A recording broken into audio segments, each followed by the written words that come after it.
Good morning, everyone, and thank you for coming on last minute's notice. I'm Tricia McLaughlin. I'm the Assistant Secretary for Public Affairs at the Department of Homeland Security.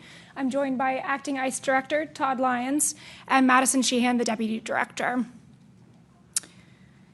Thank you for joining us to address a diplomatic and military security operation that was conducted yesterday by the U.S. government. We conducted a deportation flight from Texas to remove some of the most barbaric, violent individuals illegally in the United States. No country on earth wanted to accept them because their crimes are so uniquely monstrous and barbaric. These heinous individuals have terrorized American streets for too long. Every single one of them was convicted of a heinous crime: murder, rape, child rape, rape of a mentally and physically handicapped victim.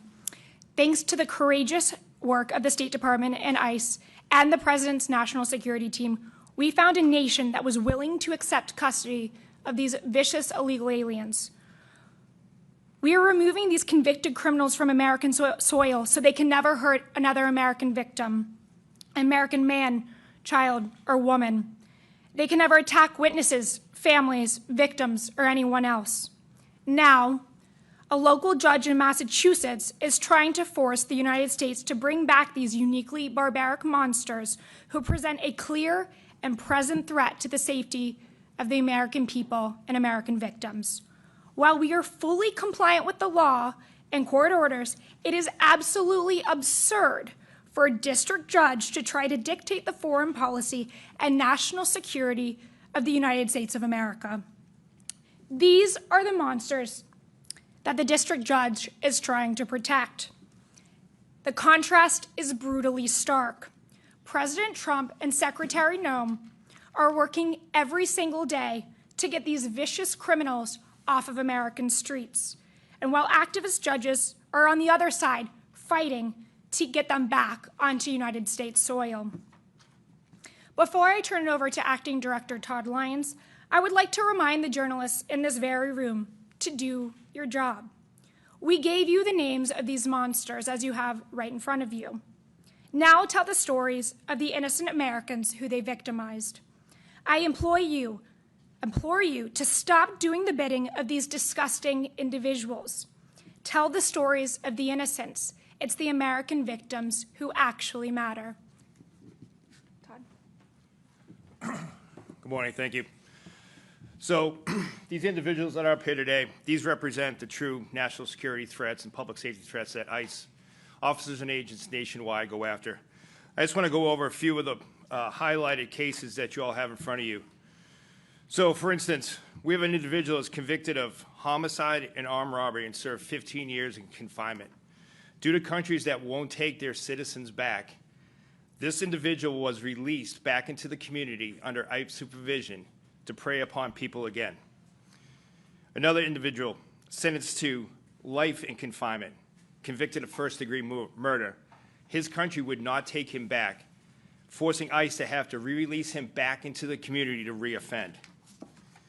As Tricia highlighted before, we have an individual that raped and sexually assaulted a mentally handicapped victim. Because his country would not take him back, ICE had to find a third country to take him back so we can remove this public safety threat. You know, as a career law enforcement officer and a career officer with ICE, I've been dealing with these recalcitrant countries for years, having to see repeated murderers, sex offenders, violent criminals re-released back into the United States because their home countries would not take them back.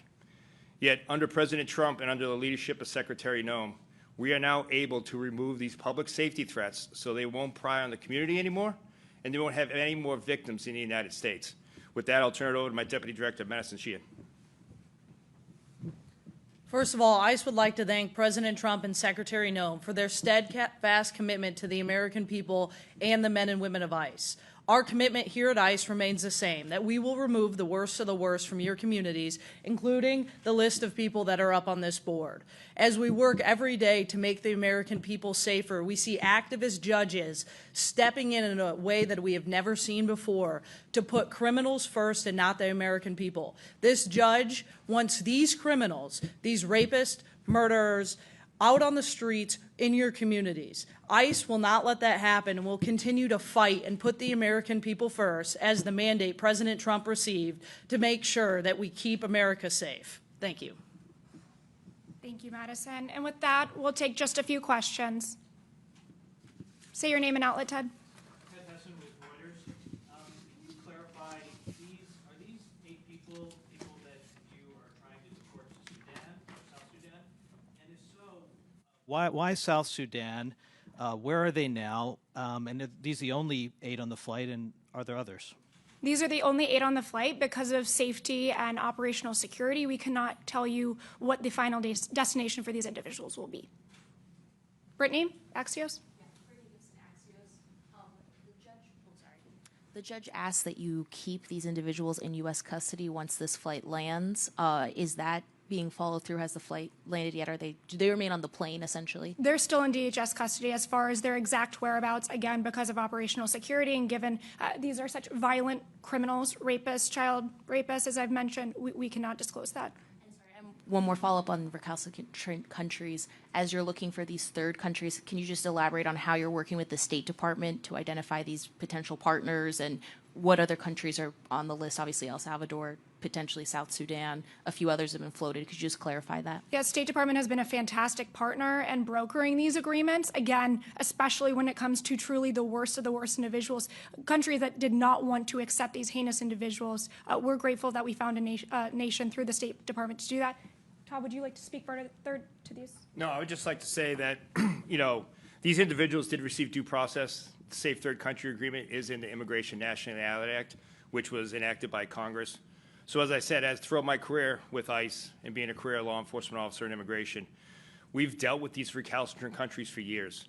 And I would just say that through the partnership with the State Department, with Secretary Rubio, and under Secretary Zone's leadership and vision, we're able to do this under this administration to remove these public safety threats. And I would just like to take the time to thank, the men and women of ICE who put their lives on the line every day, the officers of our special response teams and our high-risk teams that do transportation of these individuals.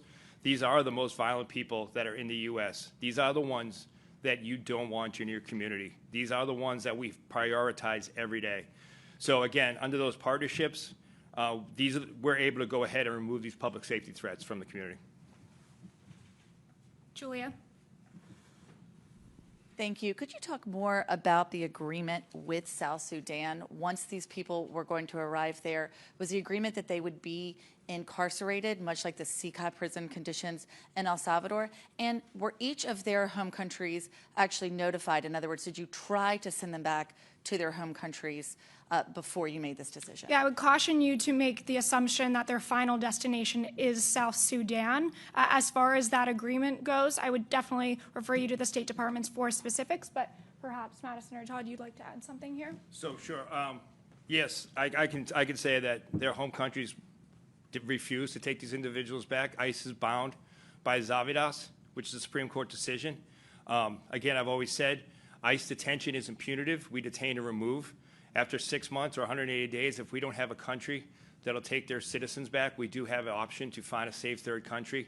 And in all these cases, these individuals were from countries that were recalcitrant or had impediments or life sentences that led to them not being able to remove to their home nation. So for that, ICE would go ahead and follow the laws enacted by Congress to find a safe third country. South Sudan is considered a safe third country? So I can't talk as far as the State Department and agreements made at this administration as far as where this final destination is for these individuals. So again, I refer you to State Department. I think we'll take one more. Priscilla? Thank you. In a court declaration yesterday evening, one of the attorneys said that when she reached out about her Burmese client, that she was told by an officer that it was South Sudan. So can you confirm that it is one of the countries, at the very least, that you are working with to accept these nationals, and anything more that you can share about the process by which immigrants in detention are being notified if they're going to be sent to a third country and what that looks like? Yeah, absolutely. We are following due process under the U.S. Constitution. These individuals have been given, and their lawyers have been given, plenty of prior notice as far as those actual agreements. We can get back to you with more information from the State Department. Todd, anything to add there? No, I would just say the same thing that, ICE, we do follow the current laws and restrictions that do bar us by safe third countries. And I would just say that I would refer you to the State Department, not necessarily on any final destination that these individuals may not be going to, but State Department has a multitude of countries that they are working with for safe third countries. So I'll refer you back to State Department. Just one quick question. You're saying to not conclude that they're going to South Sudan. DHS is streaming this press conference right now. Sure. With the headline that says DHS press conference on migrant flight to South Sudan. Sure. So is the department then confirming that this flight is going to South Sudan? We're confirming the fact that that's not their final destination. So, I mean, we have deportation flights that logistically move internally domestically within the United States. That doesn't mean that their last stop is internally within the interior of our country. So, absolutely not. But before we leave, you'll note that I have not we gave you the names of these heinous individuals, but we didn't say them out loud. But what we should be saying out loud is the name of the American victims, these people who they've victimized. And I've rarely seen anyone in our press corps actually write about American victims. So I would encourage you, I would implore you to start writing about Americans and not just doing the bidding of these disgusting individuals. Thank you for your time today, and we'll see you next time. Trisha, can you just clarify, has the flight... Thank you all. Thank you. Thank you.